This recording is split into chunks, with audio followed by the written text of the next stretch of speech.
I'm coming back after 8 years of nobody being aware that I was away. I'm back. What if it's not too late to write that book? My guest today is Adam Bassett. He first published an anthology in 2015, which received little attention. I had these expectations that didn't meet reality. It's just I didn't have the information about this that I needed. I was just not ready, I don't think. He set writing aside, thinking his dreams were done.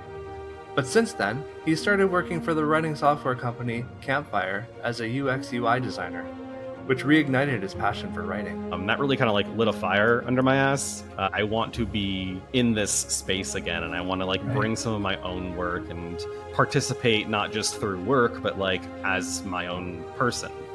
Now Adam is publishing his newest short story anthology called Digital Extremities, a different look at the cyberpunk landscape, following a series of characters outside of the typical narrative in a slice-of-life fashion. I didn't want every single story to just be yeah, society is like this now, and we're all fine with that. There are always going to be people who push back against new technologies, new identities, all kinds of stuff like that. We talk about his upcoming books, cyberpunk as a whole, as well as his work at Campfire, discussing how writers can use the tool for writing and for publishing. So Campfire is kind of a couple of different things. We have 18 different ways you can plan your books. You can create character profiles, location profiles. It's like your personal wiki. We explore a lot of ground in this interview. I hope you enjoy the conversation. Cyberpunk is becoming more relatable because our lives look more like cyberpunk. Welcome to the greatest podcast in the multiverse, where each week I talk to science fiction and fantasy authors about myth, magic, and the infinite possibilities of storytelling. I am your host, Herman Stornagel, and I will be taking you on a journey with some of your favorite authors. Ready to explore? Because on this show, every conversation is a doorway into a different world. So welcome once again to the greatest podcast in the multiverse. I'm really excited to have Adam Bassett here with me today. Adam, welcome to the podcast. Yeah, thank you for having me. You're so welcome. Adam, why don't you just get us started and tell us a little bit about yourself and your writing journey until this point? Sure. The short version is basically I've been writing ever since I was 10 or 11. It started with terrible fanfic that I didn't know was fanfic because I didn't have that terminology yet. And then, that became me attempting to not write fanfic for a few years. Right. But I am apparently a very influential person, or influenceable. I don't know what that word is either. And yeah, eventually, I kept with it. It was just something that I enjoyed doing. And just after I graduated from college, around 2015, I published a small short story collection. And then kind of just went dark for 8 years. Okay. I was still writing that whole time. Yeah. But, I was trying different projects, and a lot of them just didn't pan out in different ways, or I would move on to the next one before the first was done, things like that. Right. I got busy. I ended up changing my career path a little bit, and that took up some time. I was in newspaper marketing at one point, somehow, with my writing and arts degrees. Right. I don't know how that happened, but it worked out for a few years, and then I decided to switch over to UX UI design. Okay. And moved around a few times, and more recently, after going to Dragonsteel in 2023 for work, that really kind of lit a fire under my ass. Yeah, but that really kind of ignited oh, I really enjoy this community. It's not just writing. It's I want to be in this space again, and I want to bring some of my own work and participate not just through work, but as my own person. And so right after I got off the plane, got back home from that, I started working on this old project that I had kind of put aside, or didn't really know what to do with it yet. And that ended up becoming the book that I'm here to talk about today, is Digital Extremities. Cool. This new short story collection full of sci-fi, what if cyberpunk was in rural and remote spaces. And yeah, so that's kind of, I'm coming back after 8 years of nobody being aware that I was away. I'm back. That's really cool. Yeah, I love that. So you've been writing kind of this whole time. Obviously, we're kind of working on your craft during this time, and then you went to this convention. Now, did you go to the conference as part of Campfire? Was that why you were there? Yes, we had Okay. just launched our reading platform at the time. Okay. So we have a brand new place where you can go and read ebooks, and you can get, depending on what the author has provided, you can get a whole bunch of bonus content like character profiles, interactive maps, stuff like that, which is like bonuses that will come with the book sometimes. And so we were giving copies of that away to kind of bring people on board. And it was just a really cool experience. Like, people were very excited about that, but also I just met a lot of really cool authors who were sharing their stuff, and it was just a really cool place to be. Yeah, that's awesome. Yeah, we'll talk a bit more about Campfire later on, but I want like, how did you get involved with Campfire to begin with? Like, you had this one short story anthology that you had published already. Mm-hmm. Were you looking for something in the writing industry when you got involved with the company? Not exactly. It was kind of like a weird series of accidents that had all happened. If I'm being honest. So like I said, I switched my career from whatever the hell I was doing before to UX and UI design, which is like, I get to tell the developers what they should be building, basically. So that ended up, once I like finished that little boot camp degree, I began looking for work, and I would apply to play like at least 8 places every single day. And sometimes more than that. And a lot of the places that I was interested in ended up being places that were making video games, because I am myself a gamer. Hello. And yeah, that sounded like a lot of fun to be able to make something that people could like enjoy playing. Cool. I'm really glad that didn't work out, because that whole industry is a mess right now. I think there's been like 20,000 layoffs in the last couple months. Like, it's insane. But yeah, so that didn't pan out, thankfully. Yeah. I was looking for a job for, I don't know, maybe like 3 months or something like that. And then it occurred to me to go back and look at some old contacts from when I was more active with World Building Magazine, which is a small volunteer team. They're still going on today. I don't have time to help out too much these days, but they basically just make like free resources for people who are interested in world building and storytelling. They do like interviews and articles, and they have a couple of like book recommendations and stuff like that. So back when I was working on stuff with them, there was an email that we got, because we would like work with different people in the writing space and like put little like ads in the magazine for them, just like a little free thing that we did to try and like build connections with other people because we didn't really have much of an audience. Right. So we get an email from this little group called Campfire, and they were like, "Hey, we want to put an ad in your magazine." And I was like, "This is a scam. That's not real. Nobody reaches out to us. That doesn't happen." Right. So it turned out not to be a scam, and I had a very like kind of light relationship with Campfire for, I don't know, a year or two. And so when it came time and I was looking for a job in UX UI, I was like, hey, wait a second, these guys develop software and I could help. Like, I like, a lot of it was like very developer designed, which is very like utilitarian. Yeah. Right. And I'm like, I could do something with this. Yeah. And they weren't looking for a designer, but I reached out anyway. And I was like, hey, I have all this experience. It relates to your field. I am personally interested in the stuff that you're making, and we have this existing relationship. You wanna hire me? And I think it was like that week I got on a call with Jason, who is the boss, and we talked it out a little bit. I went on like a kind of a trial run to sort of see if we gelled and what I could do with like a project or two. And yeah, it just kind of continued from there. I've been there for about 4 years now. Wow, that's awesome. Yeah. Yeah, from that pre-existing relationship. That's really cool, and I like that. It's No, really like everything is just networking. That's what I've for learned. yeah, it's true. That is very true. I've definitely gone through that myself. Now, UX UI, I'm familiar with that because I mean, I do web design myself. But can you just give us a kind of a quick, Yeah. let us know quickly what that is? Yeah, so UX is like, on a page, where does the button to go? Sorry, where does the button go?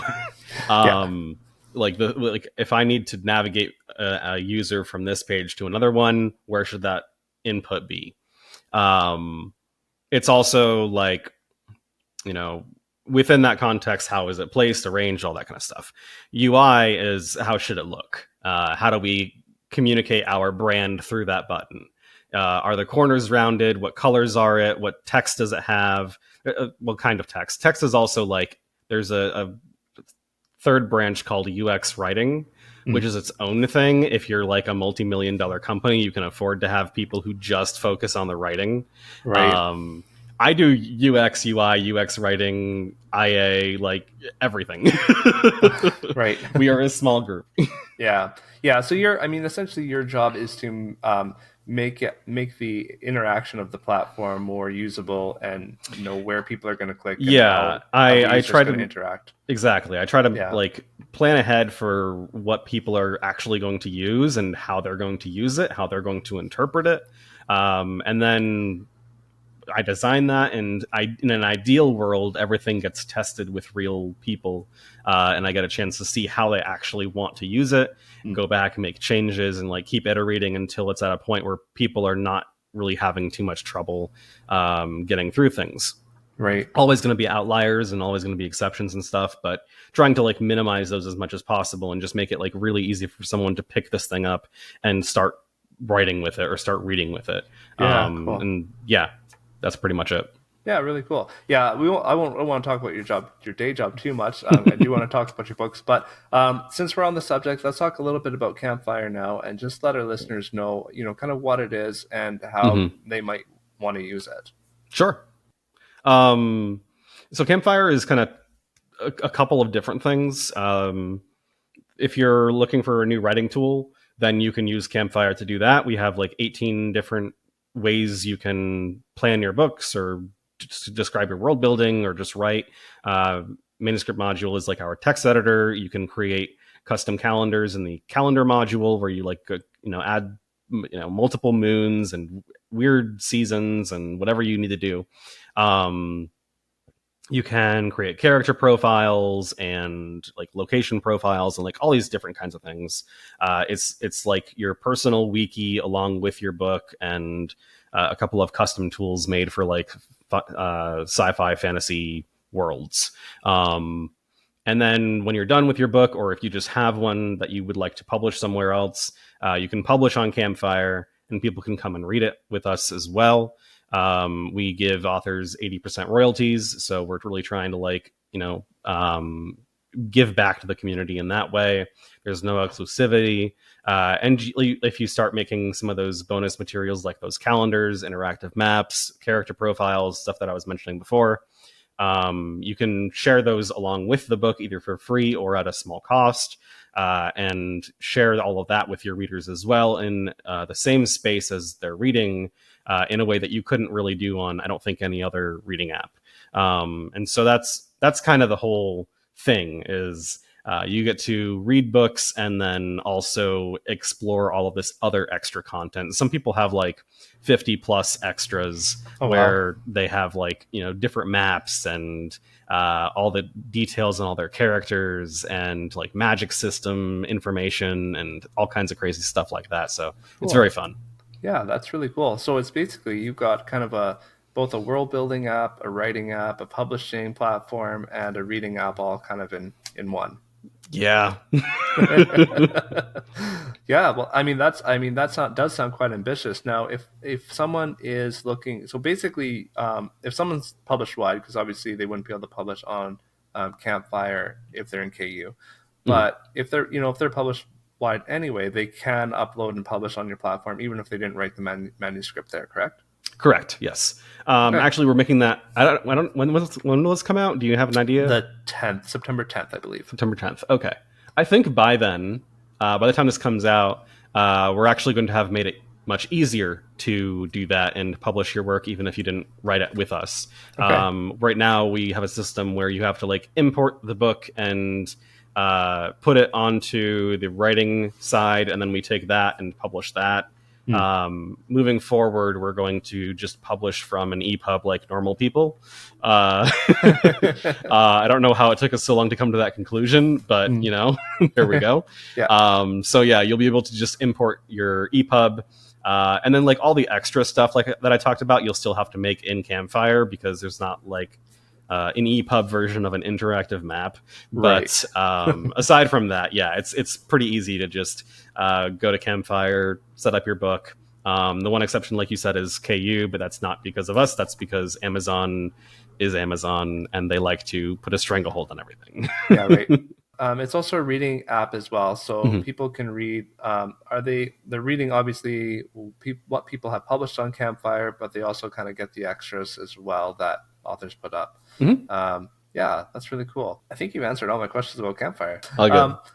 Yeah, so let's move on and talk about your book a little bit. So you've got Digital Extremities coming out later this month. Can you tell us you mentioned briefly in your intro what it's about, but can you give us a little bit more detail about what it is all about? Sorry, I don't know. I had it near me. I felt like I should do something. Yeah, it looks good. It looks great. Yeah, so Digital Extremities is a short story collection of science fiction and cyberpunk stories. And it kind of leans more toward like slice of life stuff. There are things that are typical cyberpunk happening, like your big corporate stuff and your environmental decline and kind of these bigger concerns and aesthetics around it. But those are all kind of happening in the background. The real stories are about the characters. I've recently someone was asking me like what inspired Digital Extremities, and my points of inspiration are always like literary fiction, not science fiction. Not that there was no science fiction influence. Like the world especially is influenced by, like your cyberpunk and your neuromancer and places and stories like that. Right. But the stories themselves are very much inspired by like, short fiction by like Edwidge Danticat, Junot Diaz, people like that who are like just writing about people's lives in like contemporary spaces. Yeah, right. It's a little weird to talk about, especially with an audience who's like expecting like the bombastic sci-fi stories. But this is not that, and people tell me that they like it, so I guess it's going well. But yeah, that's what it is. It's out on pre-order right now. On pretty much everywhere that you can get ebooks. Print copy will be available September 24th as well, on I think Amazon, Barnes and Noble, all the places pretty much. Yeah, no, it's really cool. Like I've read a good number of the stories in there. It kind of gave me Black Mirror vibes, but kind of more of a slice of life meets Black Mirror. So it's like definitely a slightly less oppressive Black Mirror. Yeah. Like definitely. Not all of society is fucked. It's just this one person. Yeah, right. Yeah, but it was interesting though, because like you mentioned, you're taking kind of this cyberpunk concept, but you're focusing more on the individuals. So we get to see how certain situations affect an individual that's living within this society, and not necessarily what the society looks like overall. So what kind of, you talked about some of the influences of authors, but how did you come up with the idea to put these short stories together like this? Or did you just start writing short stories and they kind of all related? How did the conception of this look? It kind of both. So like the first 4 stories roughly, those were all like, I didn't know what I was doing, if I'm being honest. And I'm talking about like the first 4 that I wrote, not the first 4 in the collection.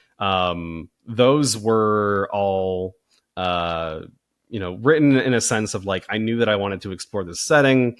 I didn't necessarily know that there would be a book at the end of it, or how that book would be formatted or anything. And so those were very exploratory for me. And then once I and those took like years to put together, because I would like write a story and then put it away for 9 to 12 months, and then I'd come back to it when some other idea came. And that would happen a couple of times, and then when I decided I'm going to turn this into a short story collection, I became a lot more focused on like, I know what this is going to end up being, and I started thinking about like, what was I missing?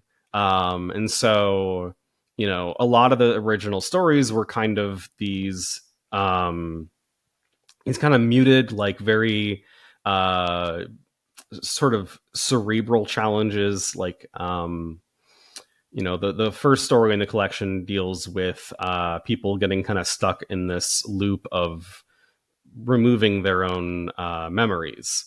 And so like, things like that. Like another one was like just people who are struggling to make rent. And so, looking at what I had, I was trying to figure out what I didn't have. And that was stories that had happy endings. I wanted to have a couple of those, and stories that had a little more action to them. Not that there is a story in this collection which I would call like an action story, but there is one that I wrote with the intent of injecting a little bit of that into the collection. So like kind of there's kind of those 2 points where it's like the initial exploratory thing, and then once I knew what I was doing, trying to fill in the gaps a little bit. Cool. So was there something though that, because this is very slice of life, it's very, we've got these stories of individuals. Was there something, I realize how the process works, so I realized there maybe wasn't, and that's okay. But was there something where you thought, this is something that's different and interesting from the typical cyberpunk, where it's kind of this big story, that you wanted to kind of hone in on these individual stories? I mean, the whole concept is that, isn't it? Like, to have a slice of life cyberpunk story in the rural parts of Vermont and Canada, like that is in itself a different take on the genre. And so I wanted to do something that fit those settings, because the settings often came before the stories, and I wanted to do something that fit those well. And so that very often became like, let's tell a smaller scale story with, personal problems, because none of these places are going to be realistically involved in, the big, like, oppressive AI overthrow of humanity, or, any of these other tropes that happen in cyberpunk stories. And so, like, I didn't want to do something that, like, didn't make sense for that kind of setting. And so that's kind of like how, like, I didn't even realize I was writing slice of life fiction until I spoke with an editor of mine who was reviewing the initial drafts of everything. And he was like, yeah, this is like a really cool slice of life thing. And I was like, oh, that's a really good way to describe what I'm trying to do. Like, and once I had that terminology, I was like, oh, like, I'm going to build it around this now. And like, this makes so much more sense of like this kind of amorphous thing I was trying to get my hands around. Yeah, and it works well, and I think it definitely, because you deal with like most science fiction, most good science fiction does, you're dealing with problems that exist today in a way that feels futuristic, but that people can relate to. The one story that stuck out to me was the girl that got body mods and then went back to her small town, and the reaction of the people there is a very current problem in a different, just with different contexts and different settings, and most of the stories feel that way. You're taking kind of a current situation and just adding science fiction to it. Yeah.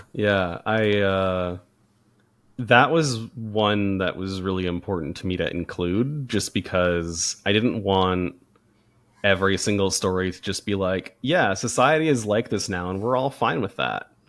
Like, there are always going to be people who push back against new technologies, new identities, all kinds of stuff like that. And I think, a small town setting is just kind of perfect for that environment to emerge. Just because those people are more isolated, they're more kind of like stuck to themselves. yeah, that story was one that I was really, it was very important to me to include in the collection. Yeah, and I think, I mean, coming from a rural, small town, Canadian town, I definitely could relate to it as well. So, yeah, I'm very glad I cool. passed the test. Yeah, that's very cool. So now, with this, with your job being with Campfire, you're obviously very busy with that. How do you find the time to write? I don't know, man. I make time, I guess. Yeah. Do I you have a I schedule live that alone you? right now. I'm single. Like I don't have family is not too far, but not super close either. Like I'm kind of just doing my thing at the moment. Yeah. And Okay. so like as long as that is the case, um, you know, just Yeah. kind of take the time to write. Yeah. Cool. Do you Uh, have a schedule that you adhere to? Like, are you writing? No, but that's probably a lot because of my work schedule, which is Mm, extremely flexible. okay. Campfire exists across like 9 time zones right now. Mhm. And so we work asynchronously a lot. And if I am inspired to write something at like, you know, 1 p.m. or something, I can just go do that. And then I'll come back later and finish my work at like 8 or something. Right. However that ends up working out. But like, by the time I start my day, the developers over in Europe have already gotten through half of theirs. And so the idea of having specific times when you like clock in or out or whatever is like doesn't exist. Yeah. Right. Yeah. So you're working remotely then. Yep. Cool. Okay. Yeah, that definitely gives you that flexibility to be It able does, to. yeah. Like I'm very fortunate to have that. I definitely hear like all those stories of people who would like write on their phone on the train to work or something, or like you find an hour during a break somewhere and Mhm. all that. It just that doesn't exist for me at the moment, Right. and so as long as that is the case, I will take advantage of it. That doesn't mean like I'm so tired. It's still exhausting. Right. I'm working on this book and a second, and I've just started the first draft of a third that I think will be a novella. Okay. So like I'm keeping busy. Right. Yeah, I definitely understand the pains of having a day job where you're at the computer all day and then trying to remain at the Yeah, computer to write, because that's, I mean, my situation as well, and that is exhausting. yeah. There are days where it's like I just need to like. It's not that I need a break from work. I just need a break from the computer, and Yeah. I will like just put it down and like go cook something or go to the gym or like just find something else to look at for a while. Yeah. Right. Yeah, and you have to. I think you have to do that. Otherwise, you just. I find, at least for myself, my creativity just goes way downhill if Yep. I don't get away from the computer for at least a little bit every day. Yep. Yeah. So so how has working with Campfire influenced your writing? Um, it's influenced it in the sense that I have a better sense of how to market writing and what my expectations about that should be. I think that was a problem when I first started like publishing back in like 2015, was I had these expectations that didn't meet reality. Mm, And that's of no fault of the people I was working with or my own. It's just I didn't have the information about this that I needed, and yeah. I guess to their fault, they didn't fully tell me. um, so yeah, I've come into this, I guess, with like a clearer understanding of the industry and indie writing and all that kind of stuff. Um, it's also helped in a few respects of like, Campfire has done a couple of smaller publishing projects as well, and seeing what we've done and what's worked there, and how much like effort different things take, I've been able to use to sort of inform, what do I tackle on my own. Mm, Um, so it's been very helpful in that space. In the like in writing itself, I don't think it's changed anything. mhm. Right. Yeah, and that's fair. So what have you learned over the course of that time then, specifically, that that you wish you knew back in 2015 that you know now in regards to whether publication or marketing or what that looks like? Definitely like within the space of marketing, just my expectations, like I said. Like I thought I had in the back of my head, new college graduate. I think I was like uh 20 at the time, 21, something like that. I don't know. I was like, yeah, I'm gonna be like this new, debut author. They're gonna be so impressed at how young I was when I published this book, and how good it is and all that. And like, I didn't have any like, I didn't necessarily think it was a fantastic book, but I thought it was like, considering all the context around it, pretty damn good. Mm-hmm. Um, and then my then girlfriend pointed out a typo that was really bad, and sales didn't really like, they petered out after the initial burst of like friends and family. Right. And I was like, oh, I'm gonna, like, if I make money, it's gonna be like a 15-cent check, which I think I did receive in the mail at one point. So it's like definitely the importance of existing on social media, not necessarily that it will be a huge success, but existing there in general just helps, which I was not really doing at the time. Working with people to help talk about the book, kind of like you and I are doing right now. No matter the context of that, just like being able to have spaces to talk about it is so important. Which again, I was not doing. Right. I really didn't do a whole lot. I went to a couple of events in person. Those didn't go particularly well either. I was just not ready, I don't think. Right. But now, like, I'm a lot more confident in both myself and in what, like, this industry, and especially like existing within indie publishing is. I just have a better grasp of it all now. So like, if I had that back then, I probably just wouldn't have published, if I'm being honest. Fair enough. Yeah, well, I mean, and to be fair, like 9 years ago, I mean, self-publishing was still fairly new at that point. It's not something that I think a lot of people had. I think most people were just trying to put stuff out there and figure things out as they went. So to be fair, I don't know if I do know, but I mean, the resources weren't there. Oh yeah, I mean there was the start of it for sure. Like I remember there were places that I was able to go and look up information. I think like Jane Friedman's blog, for example, was kicking. But yeah, there wasn't the diversity of resources. There wasn't kind of like the amount of information that we know now. Mm-hmm. Yeah, and I feel like the support network for indie authors right now is just so massive and sprawling. You can find a community, you can find those connections, and you can find people to ask. Where, I wasn't publishing 9 or 10 years ago, so it's not. I don't know firsthand, but from what I've heard, those resources just were very few and far between. Yeah, and they were tough to find. Like I know they were out there, I'm sure, but I didn't like necessarily know where to look for them. Mm-hmm. Yeah. I mean, like even when I published my first book 4 years ago, when I first started writing it, I should say, I didn't even realize self-publishing was a viable option because before that time, it wasn't. It was one of those things where you printed 1,000 books and had them in your garage, and you tried to sell them on your own, sort of thing, right?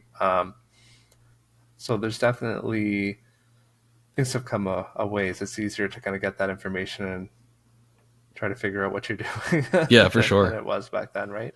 Yeah. For sure. So now, what's your motivation behind writing? What's kind of the why that's kept you going? Because you've wrote these short stories and published them 10 years ago. I know you took a break in between, but obviously there's still that desire and motivation for you to continue. Yeah, I mean, I just enjoy it. I guess is like the best answer I can give. I enjoy the feeling of sharing something that people can learn something from, or gets them thinking about something. I think that's part of why like many of the endings of these stories aren't like concrete, very like tied up nice ribbon endings. um I like kind of being able to offer something like that. And I just like the act of, I mean, like, I guess goes back to World Building Magazine as well. I just like being able to think about different worlds and scenarios and like try to figure out not just the immediate ramifications, but like how do these things impact smaller aspects of the world as well. um the you can introduce a magic system, for example. But like aside from the really big plot relevant things, does that, like, if you can just a very simple system, if you can like create water, let's say, like maybe they're all water benders and everybody's like fighting with water whips and whatever you want to do. It's totally not a borrowed system at all. Like, okay, you have that for the combat system, you have that for the main plot. Does this mean everybody has access to clean drinking water now? Does this mean that only, like, how many people have this ability? Because if only a few people do, now they control all of the drinkable water. Right. Pools, I imagine, are everywhere. It's a hot summer day. You just like dig out a ditch and you throw some water in there. I don't know. Like there's a lot of really small possibilities that come up even with a very simple system like that. Right. Yeah, you're taking kind of what usually gets created to be a big deal, or like to be a big influential thing within this system, but often the smaller ramifications of that system get overlooked. Yeah, and I think those are the things too that like make the world feel more lived in. Like, Yeah, right. anybody can write or tell a story with these really big moments and all that kind of stuff. But if those moments don't feel tied to the rest of the world, then I feel like it falls a little flat. Not that the story isn't great or like exciting or something, but it just lacks a little bit of that magic. For sure. So, what does your process look like for world building? How did you kind of create the worlds in your stories? Are they one? Is it one unified world? It's not. Yeah. Everything in Digital Extremities takes place in the same setting. It does skip around in time and location a lot, but it's all the same world.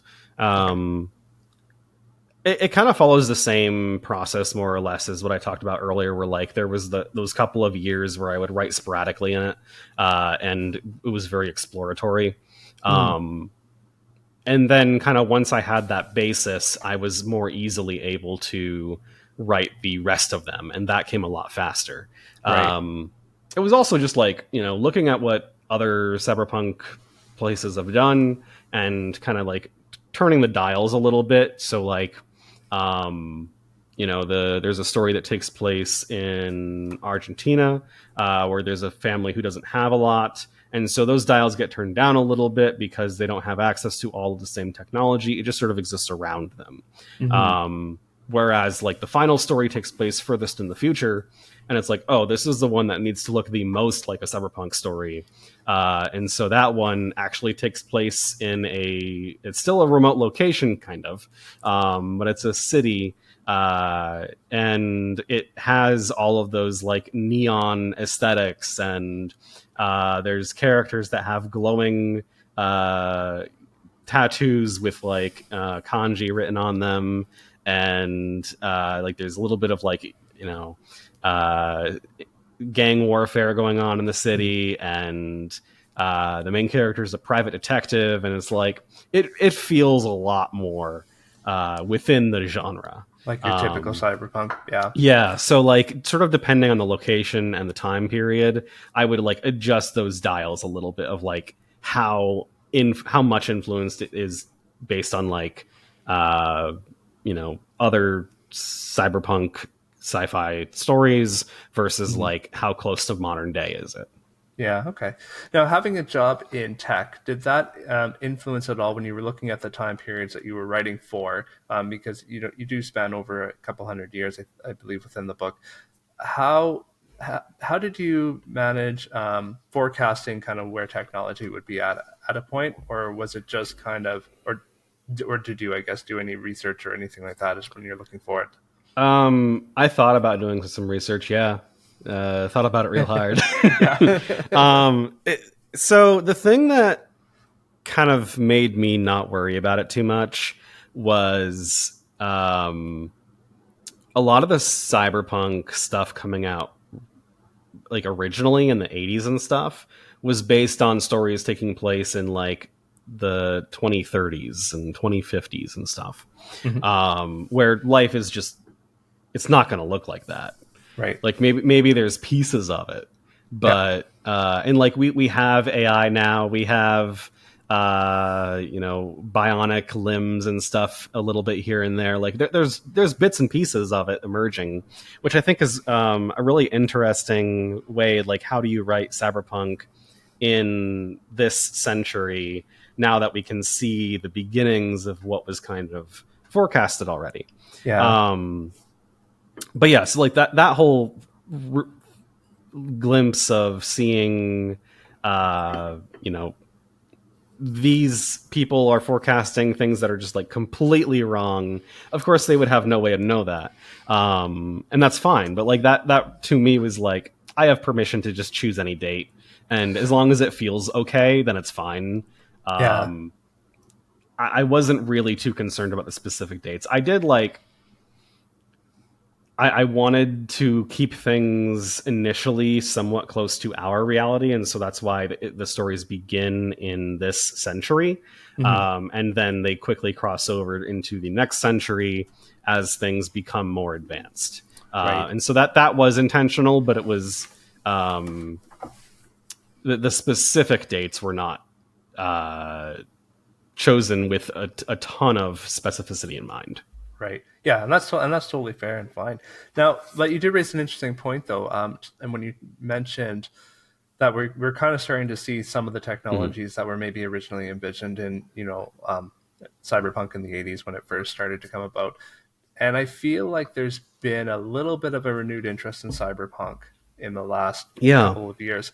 Do you think that the reason for that is because we're starting to see some of these technologies develop? I think part of it is just more awareness of it.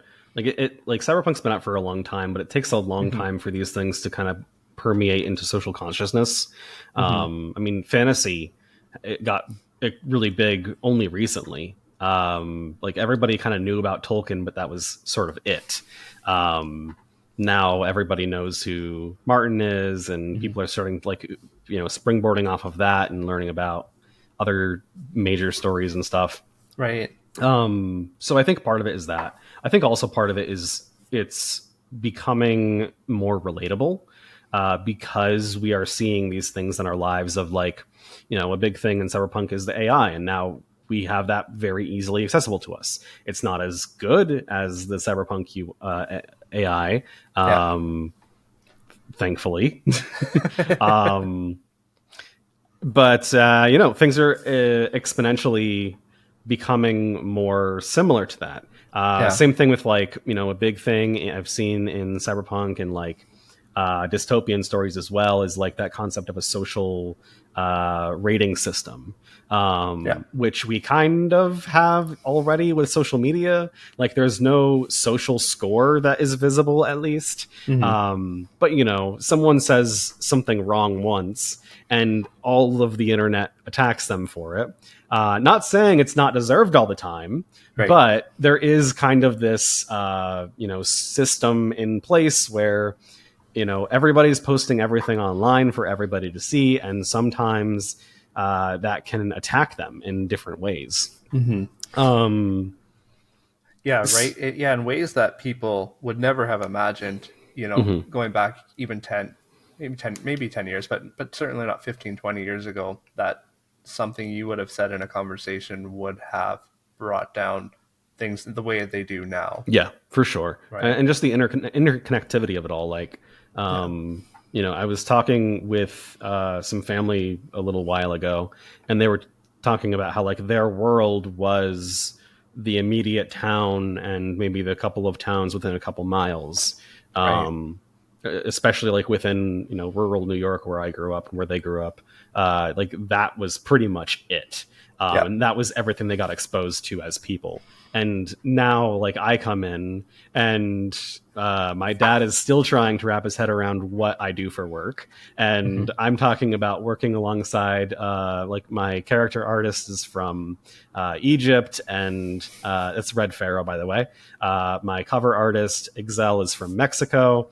I have a bunch of friends just in like my coworkers are all half of them in Europe and the other half scattered across the US, Right. and another one in Mexico, and so like it's I have a very global life now in a way that was Right. not possible even like 20 or 30 years ago.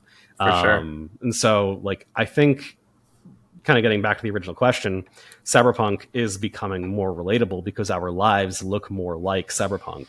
And now I think part of the reason we're attracted to those stories is because cyberpunk is like this retro futuristic sort of like enhanced version of our current lives, Hmm. which is just like aesthetically very pleasing, but also like,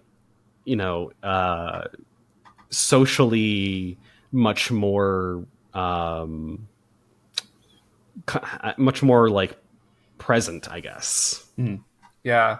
Yeah. Yeah. It's interesting that cyberpunk kind of has a nostalgia feel to it, even though it's Mhm. futuristic. It's this nostalgic version of the Well, it's future, because like right? when Neuromancer was written, they couldn't possibly imagine that things could be wireless. Right. Everything is like you're jacking in to something, um, Yeah. which like it's an aesthetic now. It is. Yes. Absolutely. Yeah. It's funny how some of those tropes of cyberpunk are still, that you still find them within modern cyberpunk, even though Mhm. they're anachronistic in a way where, they just don't fit with the trajectory that our technology has taken since then. Yeah, for sure. Yeah. I mean, like a lot of it is that aesthetic. Like people expect things now. Part of it is also just like those initial sort of like the first cyberpunk novels, like Neuromancer. They created a lexicon for us. Right. There was a time before, the net existed. The concept of, these. Like body modifications existed, like ice and battling within the cyberspace. Like cyberspace as a term didn't exist for a long time. Right. So it's like there's this whole terminology that arose around that period that feels cyberpunk, and if you don't use it, then it's kind of weird. Right. Yeah. Yeah. It's the genre expectations that kind of make not make writers, but writers kind of continue to use them just to get the feel of the genre and have the readers have that familiar experience within Mhm. it. Right. Yeah, and to sort of like show the readers what they can expect moving forward as well. Cool. Now, was there anything that you found difficult in writing these stories? Because you have a series of unconnected stories in a connected world. Was there anything that was difficult in trying to make sure that everything fit together?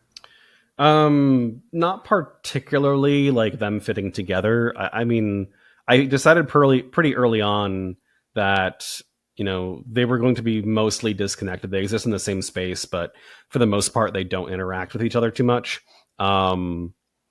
So that wasn't too much of a problem. And I actually had a lot much harder of a time writing the novel that I was attempting to write before I was doing this project. Longer stories than I just don't gel well, apparently. Okay. So actually coming to this project was kind of like a breath of fresh air. Like, oh, I can actually do this one. Hmm. Um, I still want to get back to that novel at some point, but we'll see. Right. Okay. Yeah. But yeah, I mean, like there was a level of like making sure there was consistency, but once I kind of like had those first couple of stories down, it's like, all right, I understand this, how this world should work. Cool. Cool. I like that. Um, Yeah, so I guess that begs the question though, what are you working on now? What can readers expect from you next? So the next book is completely unrelated. It is a reference book about map design. Okay. So a nonfiction, historical, and geological and anthropological look at how maps are important, basically. Hmm. And then how we can use that in the context of creating our fantasy and sci-fi maps.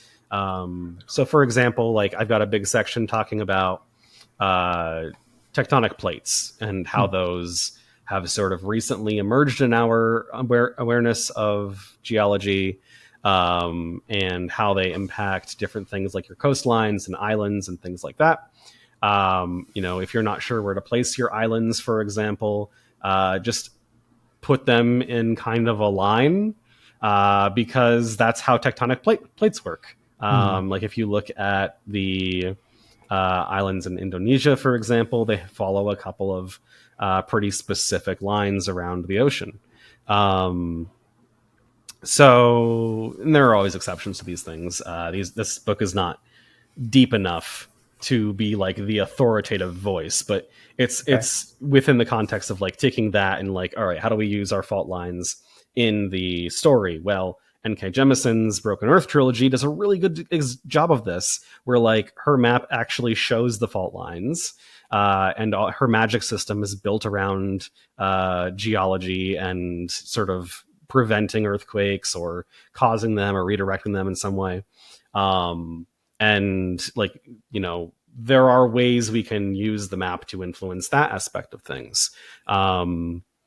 Also, like, where do you place your cities? Well, depending on people's ability to travel, they're going to be about x distance apart and Right. located near different resources. um, Things like that, where it's like kind of an overview of all these different aspects.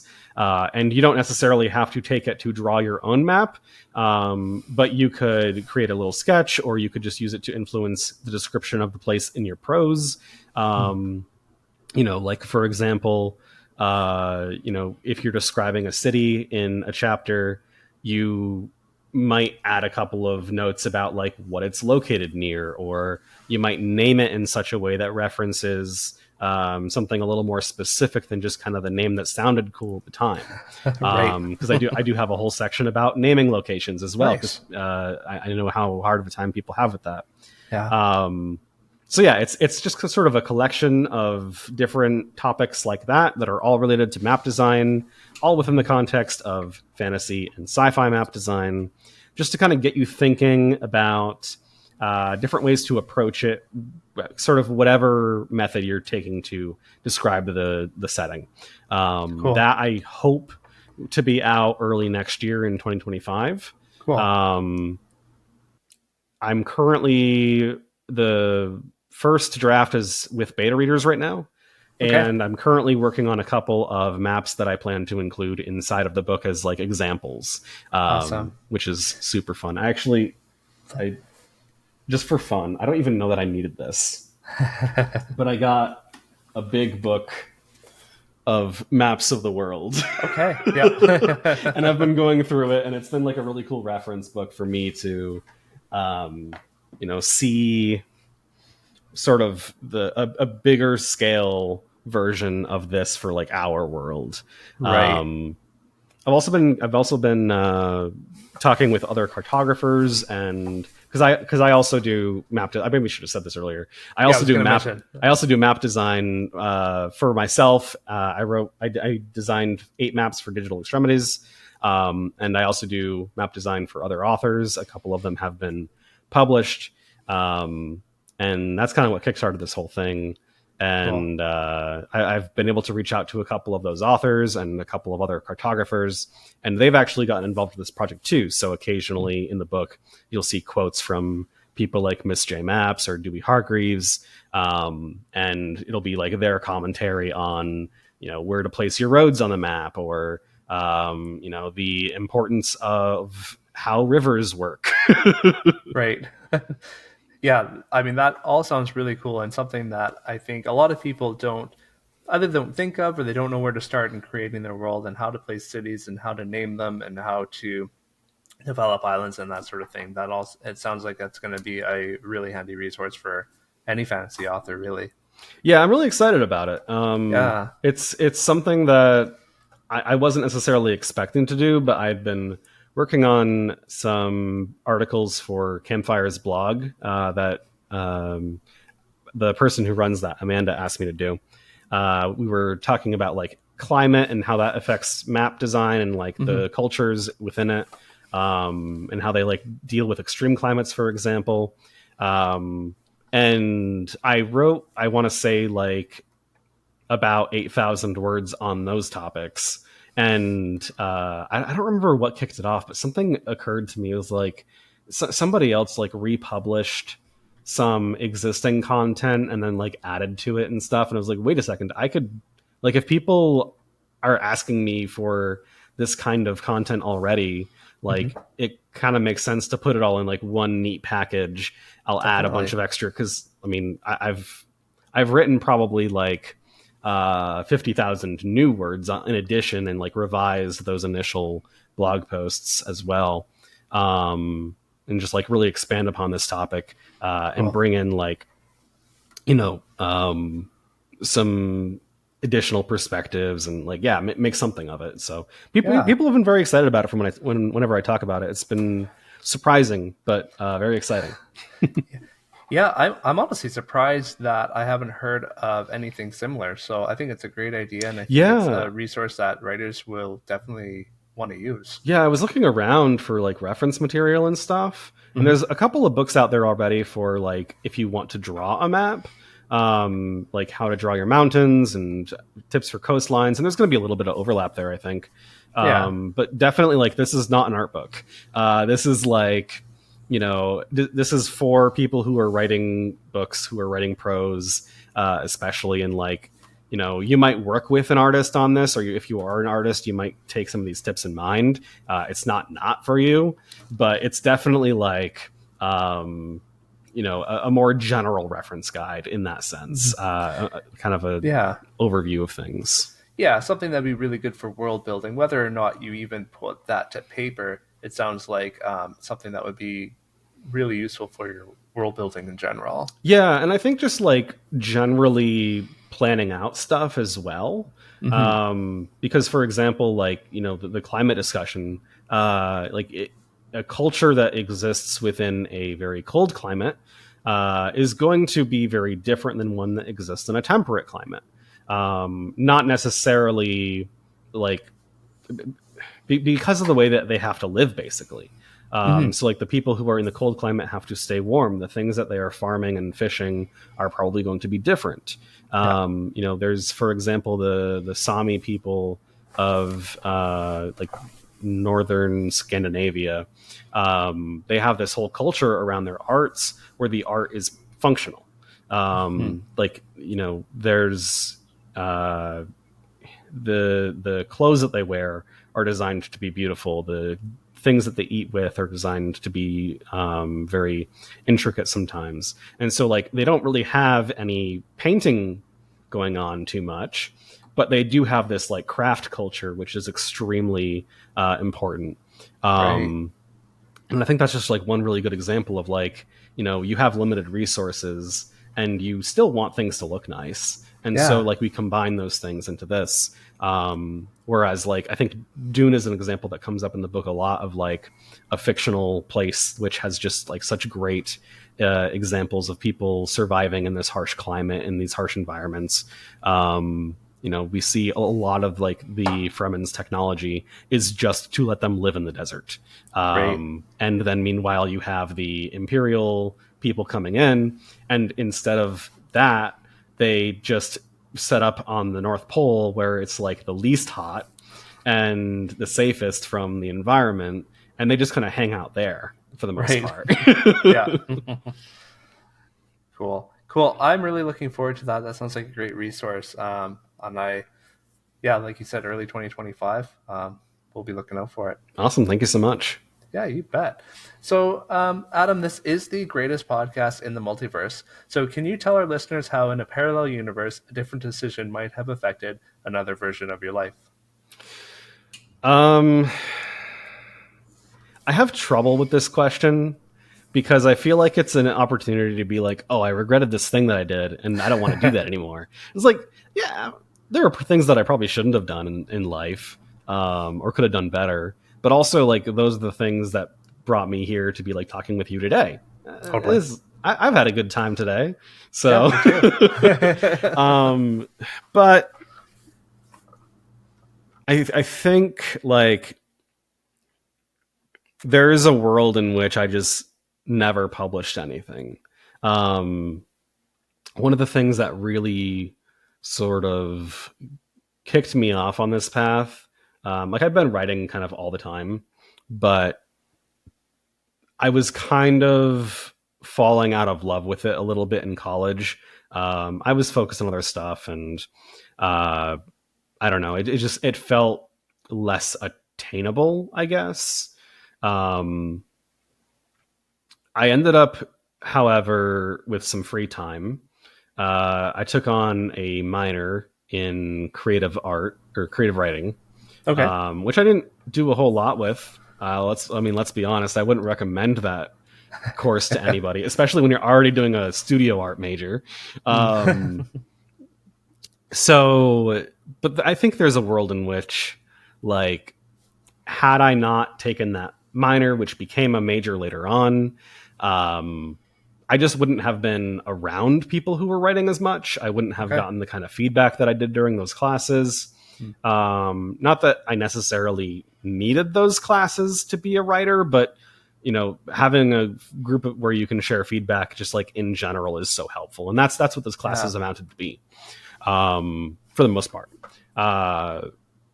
So I think, like, had I done something else, like I think I was considering a history minor around the same time, or like maybe marketing or something, because marketing is so helpful for like art and design. Had I gone down one of those tracks, I don't know that any of this stuff would be coming out. Right. Yeah. Yeah, no, that's what the question is all about, right? Like, you're looking back at, you took something that probably at the time seemed inconsequential, Mhm. that, you were trying to decide between two different, minor courses, and it ended up allowing you to have the confidence to publish your work. Yeah, I love it. I love it. Adam, thank you so much for joining me here today. This has been a blast. And Thank you for having me. yeah, can you let our listeners know where they can find you and your works? Yeah, so you can find me on Twitter, Threads, Instagram at Adam C. Bassett. I have a website, adamcbassett.com, and a newsletter that you can find there as well, if you are looking for just updates on what I'm doing. We've got Digital Extremities coming out on September 24th. It's available for pre-order right now, pretty much wherever you get ebooks. And like I said, the paperback is coming a little bit later. And the map design book sometime early next year, which I'm very excited about. And I think I mentioned already, I'm working on some more stuff for after that. It's very early stages, so I won't say too much more about it, but For sure. we're going to keep the train rolling a little bit. Love it. So yeah. Yeah, love it. Cool, cool. Well, I'll be sure to link everything in the show notes for people to find. And yeah, once again, it's been great talking to you. Yeah, thank you so much again.